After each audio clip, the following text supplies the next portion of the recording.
안녕하세요. 저는 오늘부터 총 10번의 미술 기초 수업을 진행해 보려고 합니다.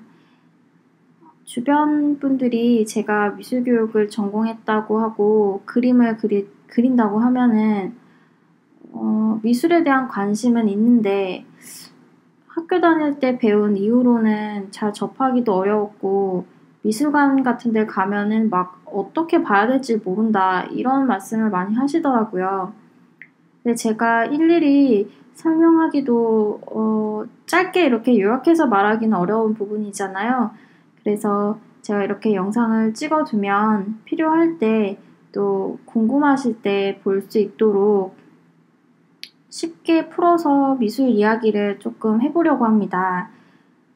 종종 그림을 잘 그리고 싶은데 어떻게 그리나요? 또 요런 걸 표현하고 싶은데 이런 건 어떻게 해야지 되는 걸까? 이런 질문도 하시는데 아주 간단한 표현 방법을 배우기만 하면 되긴 해요. 근데 이렇게 제가 앞으로 10번의 수업을 통해서 할 얘기들을 조금 이해하고 그 다음에 그림에 대한 접근을 하면 조금 더 쉽게 내가 이렇게 색이라던가 선이라던가 아니면 그 구도라던가 이런 것들을 알고 접근을 하게 되면 훨씬 내가 잘 요리를 할 수 있어요. 그래서 저는 이런 기초 수업이 무엇보다도 중요하다고 생각을 하는 사람 중에 하나인데 제가 대학교 다닐 때도 그렇고 미술 공부를 하다 보면 입시 위주로 많이 공부를 하기도 했었고 미술 잡지의 글들이 굉장히 어렵게 표현이 되어 있잖아요. 그래서 왜 이렇게 어렵게만 특히 전공하는 사람한테도 이렇게 어렵게 느껴지게 할까? 왜 예술 작품은 어려운 것이어야만 할까? 그래야지 예술 작품인 건가? 저는 전혀 그렇게 생각하지 않거든요. 지극히 개인적인 생각입니다. 그렇지만 어쨌든 저는 실생활에서 이미 영상을 많은 사람들이 유튜브나 뭐 영상을 많이 보시잖아요. 그렇게 제작되는 것들 그리고 하다못해 집 안에 인테리어를 하거나 매일 옷을 입을 때에도 미술적인 요소가 항상 들어가 있어요. 그리고 시각적으로 아름답게 표현이 될수록 사람들한테 호감이 가기도 하고 원하는 의도를 또 잘 전달하기도 하고 여러 가지로 아주 밀접한 그런 영향을 끼치고 있는 게 바로 미술 분야라고 생각을 합니다. 그래서 꼭 예술가가 되는 분들이 아니라도 일반적인 그런 분들이라도 그러니까 전공을 하지 않는 분들이라도 저는 이런 기초 교육을 조금 재미삼아 한번 들어봐 주셨으면 좋겠습니다. 네, 그래서 저는 이제 총 10번의 수업을 어떻게 진행할 거냐면요. 매주 한 번씩 영상을 올릴 계획입니다. 그래서 유튜브와 블로그를 통해서 이제 내용이 올라갈 텐데요.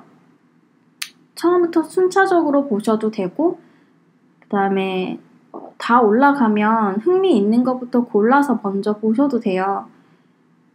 그리고 저는 10번의 수업이 진행이 되고 나면 또 다양한 재미있는 수업, 예를 들어서 뭐 모바일 드로잉 수업이라던가 조금 제가 할 수 있는 선에서 재미있는 교육 컨텐츠를 만들어 보려고 합니다.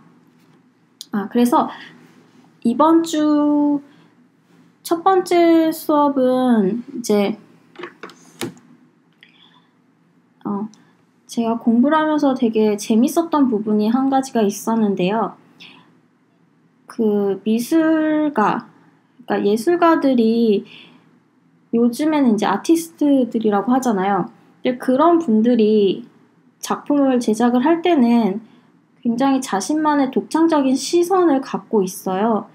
근데 그 아티스트나 그러니까 작가분들이 그런 작품을 제작하게 된 배경을 살펴보면 정말 그런 시선이 나올 수밖에 없는 환경에 있었거든요. 그런데 우리는 그런 배경 지식을 모른 채 그분이 제작한 결과만을 딱 봤을 때는 되게 신선하다, 재밌다, 뭐 이해하기 어렵다, 뭐 여러 가지 반응이 나오겠지만 이런 독창적인 시선이 어떻게 형성이 되어 있는가 이런 것들을 자세히 알려고도 사실 하지 않고 그냥 귀찮기도 하잖아요. 일일이 막 검색을 해봐야 된다거나. 근데 막 그렇게 흥미가 있는 사람이 아니고서는 우리가 시간을 들여서 찾진 않잖아요.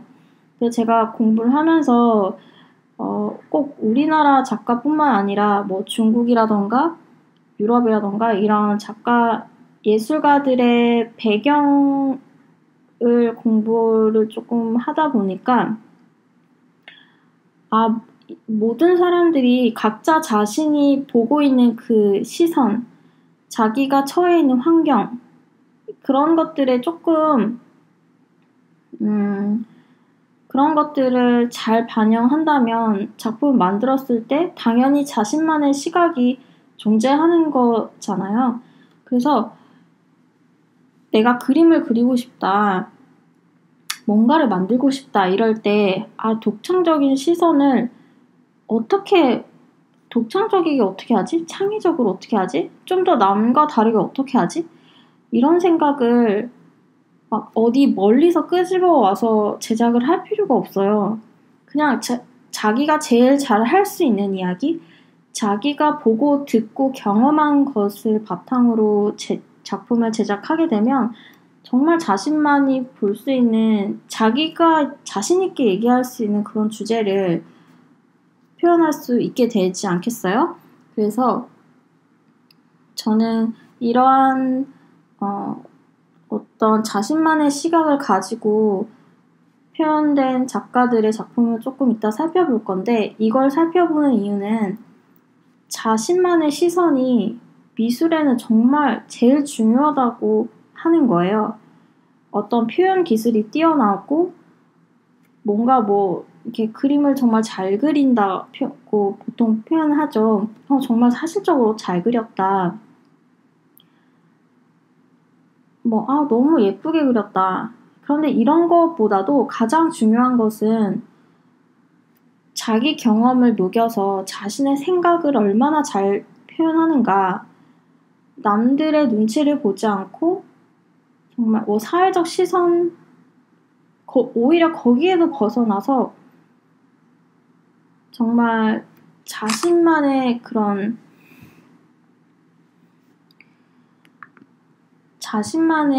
독특한 시선을 얼마나 잘 드러내고 사람들한테 의도를 전달했느냐.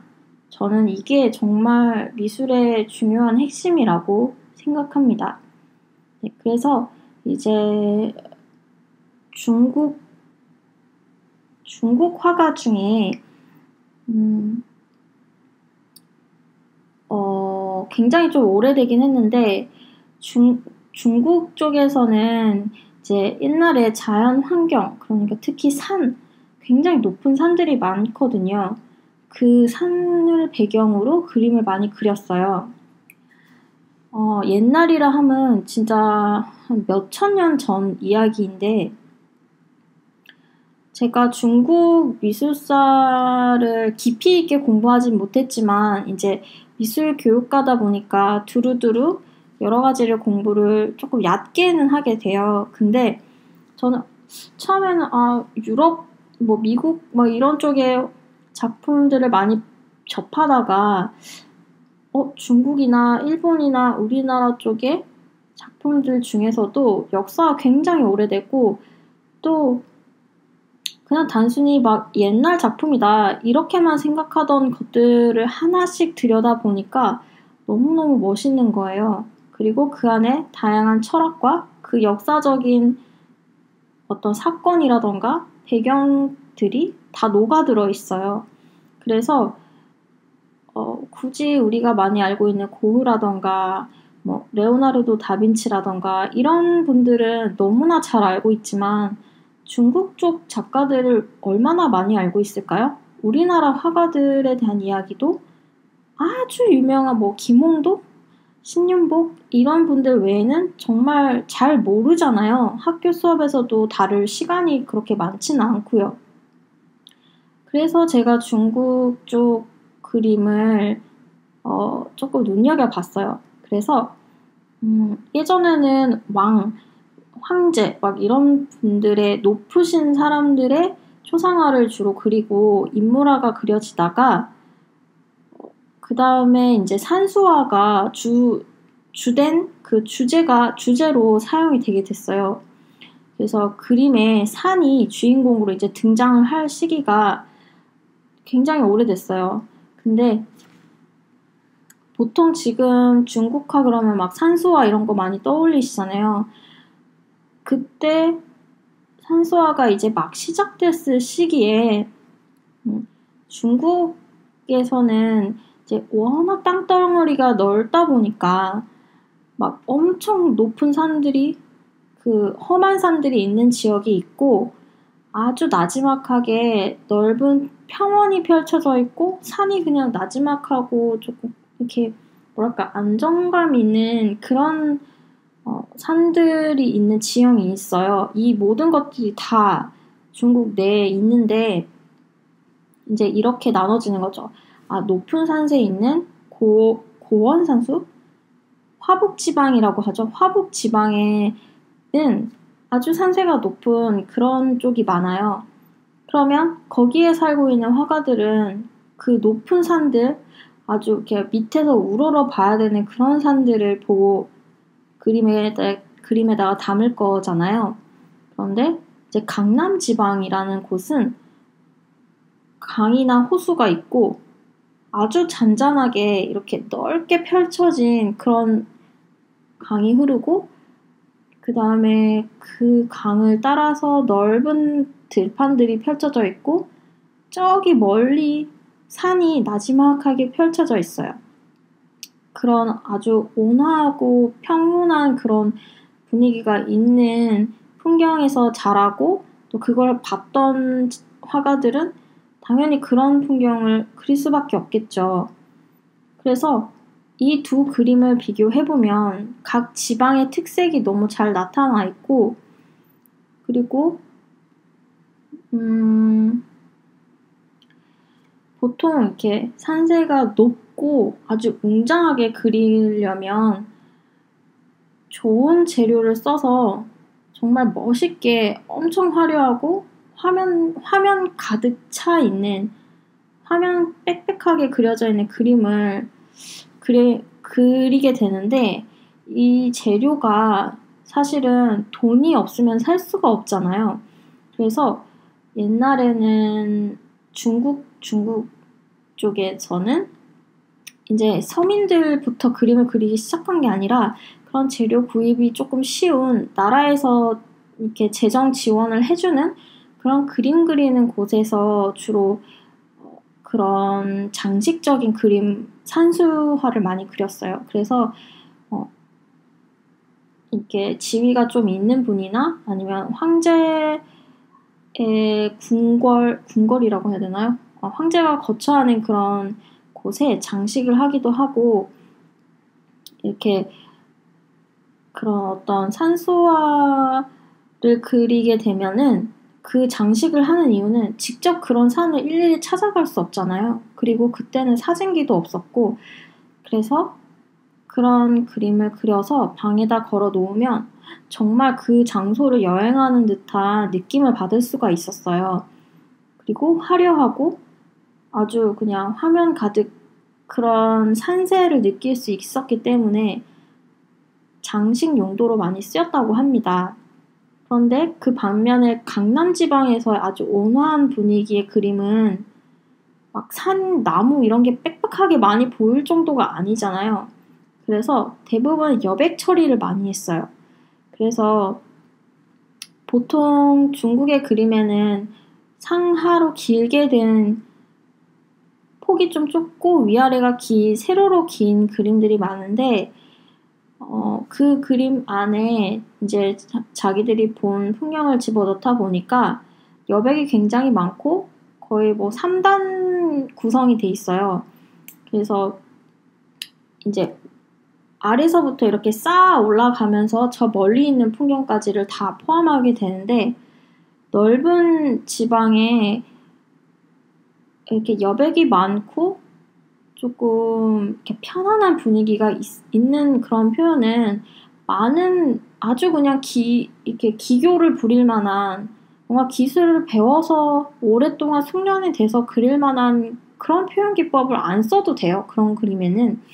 그러다 보니까 이제 뭐 글을 쓰시던 선비나, 우리나라로 치면 그 양반들이나 이런 정도의 그 교육받은 분들 있잖아요. 그런 분들이 이제 방 안에 걸어놓고 보기 위해서, 그리고 또 이렇게 산 속에 은둔해가지고 그림만 그리시는 분들이 있어요. 막 너무 현실이 너무 복잡하고 싫어. 나는 머리 아파. 산 속에 들어가서 요즘으로 치면 나는 자연인이다 같은 프로그램에 나오는 사람들 있잖아요. 산 속에 들어가서 그림만 조용히 그리고 싶고 정말 그냥 마음을 맑게 하는 데만 집중해야지.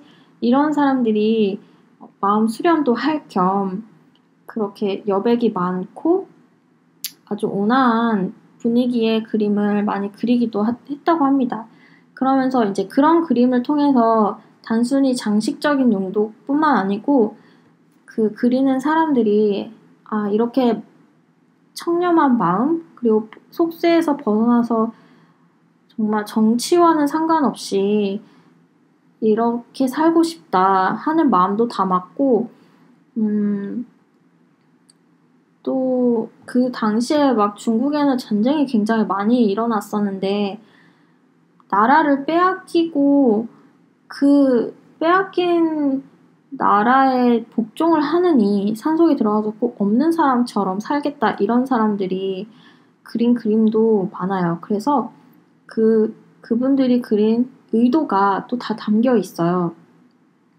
그래서 이제 중국 쪽 그림을 지금은 미술사적으로 아주 자세하게 뭐 누구는 어쨌고 막 이런 얘기를 할 순 없고, 제 블로그에 가면 미술 이야기가 하나씩 이렇게 자세하게 글을 적어놓은 게 있어요. 그걸 흥미가 있으신 분들은 그걸 한번 읽어보시면 되게 재미있으실 거예요. 네, 오늘은 지금 그 얘기를 하는 게 목적이 아니라 이렇게 화북지방과 강남지방처럼 각기 다른 자연 환경에 있던 사람들의 그림을 보면 그림에 당연히 그게 반영이 되어 있겠죠. 그래서 그냥 산수화를 나중에 보실 때 이 그림을 그린 사람들은 어디 지방 사람이었을까? 이 지금 지역이 어느 쪽이었을까? 왜 이렇게 그렸을까? 라는 의문이 생길 수도 있겠죠. 단순히 그냥 산이네 막 이렇게 넘어가기보다는요. 그래서 저는 이제 이 배경을 알면 제작을 할 때도, 그림을 제작할 때도 제작하는 사람의 그런 정체성이 담겨 있고 의도가 담겨 있고, 그리고 그런 만들어진 그림을 볼 때도 저 상대방의 그린 사람의 심정과 환경을 이해할 수 있게 되는 게 그게 그림을 제대로 보는 방법이라고 생각해요. 그래서 당연히 이제 그린 사람의 의도만 정답이라고 생각하진 않아요. 보는 사람들도 다양한 경험을 했고 자기만의 시선으로 작품을 보기 때문에 다양한 해석이 나올 수 있지만, 그래도 그 작품이 생겨난 그런 배경을 이해하고 의도를 조금 더 이해를 하려고 하면 이해하기가 더 쉽다는 말씀을 드리고 싶고요. 그리고 앞으로 이제 이 수업을 들으시는 분들은 직접 자신이 이제 작품을 제작을 하고 싶어 하시는 분들이 있을 수도 있잖아요. 그럴 때 나는 어떤 환경에서 살고 있고, 나는 지금 어떤 생각을 하고 있고, 어떤 의도를 가지고 이 작품을 만들 것인가, 이 작품을 제작을 할 것인가, 그래서 사람들한테 나는 어떤 이야기를 그림으로 전달하고 어떤 영상이라던가 입체 작품으로 전달을 할 것인가, 이걸 제작하기 전에 미리 정할 수가 있어요. 그리고 그런 걸 굳이 정하지 않고 자유롭게 정말 우연적으로 표현되는 걸 나타내고 싶다. 이런 분들이 있으면 그렇게 해도 되지만 어쨌든 거의 많은 작품들은 의도가 있는 거잖아요. 그래서 이제 우리가 앞으로 미술에 대한 이야기를 할 때 다양한 미술 작품들의 사례를 볼 건데 오늘 수업 들은 이 내용을 가지고 다른 작품들을 볼 때에 이제 이해하는 방법을 조금 제가 설명을 해드렸어요. 네, 그래서 오늘은 독창적인 시선 어떻게 생긴 걸까? 이런 거에 대해서 한번 얘기를 해봤어요.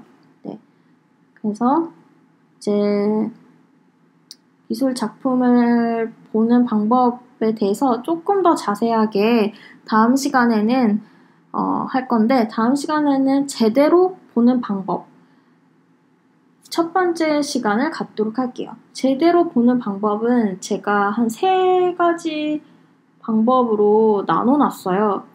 그런데 이제 차근차근 할 텐데 제대로 보는 방법을 좀 더 자세하게 우리가 본다는 것은 도대체 무엇일까부터 해서 미술의 기본 원리를 알고 그걸 작품 속에서 어떻게 응용해서 만들어냈을까? 나는 어떻게 응용해서 만들어낼까? 이런 것들에 대한 얘기를 한번 해보도록 할게요.